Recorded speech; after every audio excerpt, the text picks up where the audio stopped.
Hello, nandito na naman si Mr. Chuman nyo. Halika't samahan nyo ako, magluluto tayo ng sinantulang manok.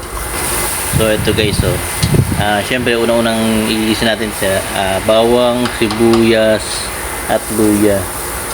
So yung medyo ano na siya, medyo golden brown na yung luya natin. Lalo natin itong ating manok. Yan, 1 kilong manok to.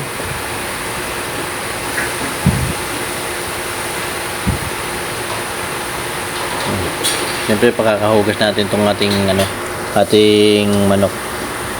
Yan, halu-haluin nyo lang ng konti para siya ma-dissolve nyo yung essence ng ating luya, bawang at sibuyas. Lagyan natin siya ng konting asin para medyo nanunuot ng alat sa manok.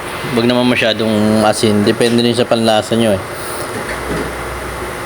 Yan, halu-haluin lang natin to guys. Yan, sabay natin tong siling pansigang para kasama sa malambot. Ito, tinadtad natin tong ating santol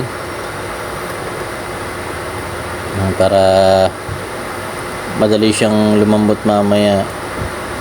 Mga 4 na santol lang ginamit ko rito eh. 4 ba o 5? Mga 4 siguro pwede na. Sakto na siya sa asim. Ang nabili ko nga palang santol, hindi masyado maasim, pero mamaya guys, aasim to. Pipilitin natin umasim, charot.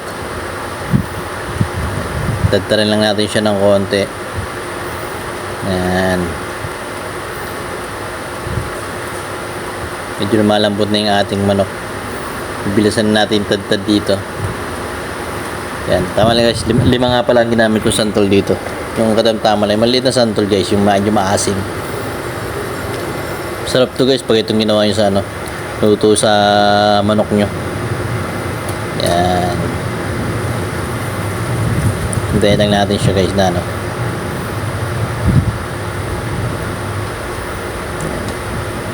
gawin natin siya ng konti, halo-halo. Yan. Nakakatakam to guys eh. Amoy pa lang nito, nakatakam na ako eh. Parang gusto ko na kumain kahit hindi pa luto.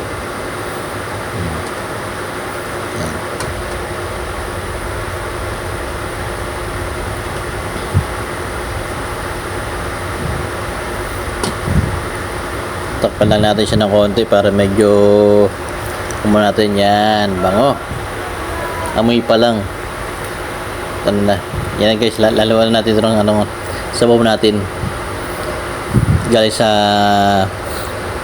Ilog Pasig. Criminal water.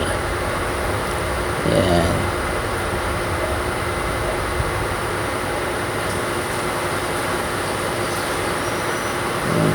Naluwa ko na rin ito ng patis or fish oil. Yan, para medyo masarap siya ng konti. Yan. Takpan natin para kumulo. Yan guys, kumukulo na siya. Oh. Kita nyo, nagmantika na yung manok natin. Yan, drugin natin yung santol guys para kumatas siya ng gusto sa sabaw. Yan, instead na sinampalukang manok, ito naman ay sinantulang manok. Yan. Kita nyo guys, ang tagal maluto ng sili natin. Kaya ginagawa ko, sinasama ko na siya sa sigang para malambot na malambot. Taluan natin siya ng sinigang na may gabi ang ginamit ko to guys eh. Diba? Nasa inyo na kung talagang gusto niyo na maasim. Ako talagang gusto ko maasim eh. Kaya nga sinigang yung mukhasim talaga. Haluin lang natin ito ng konti guys. Para siya sa sabaw itong ating pang-asim. Sarap.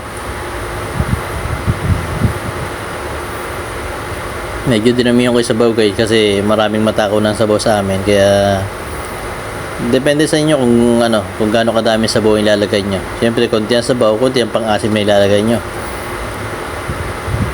Pangit naman yung maraming sabaw tapos konti pang-asim. Ito guys, halo natin itong ating kangkong mula sa ilog. pinakalinis ko na maigi yan guys. Yan. Lulubog natin itong kangkong ngayon para maluto. Itong kangkong na to guys, kahit matagal itong kumulo, okay lang kasi fiber naman to. Pag mahina panunan yung sa kangkong ang hirap tunawin ito, kaya ginagawa ko talagang kulong-kulo talaga siya, lutong-luto. Yung iba half cook, ewan ko. Siguro malakas ang panunan nila, ako mahina panunan, kaya talagang overcook ang kangkong natin sa akin.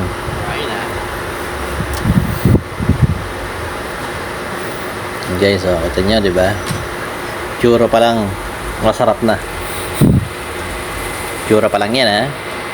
Paano pa kaya pag naluto na at kumain na kayo? Yan, tingnan natin siya kumulo ng konti. Kulo natin, yan. Tikman nga natin ito guys kung okay na yung panlasa niya.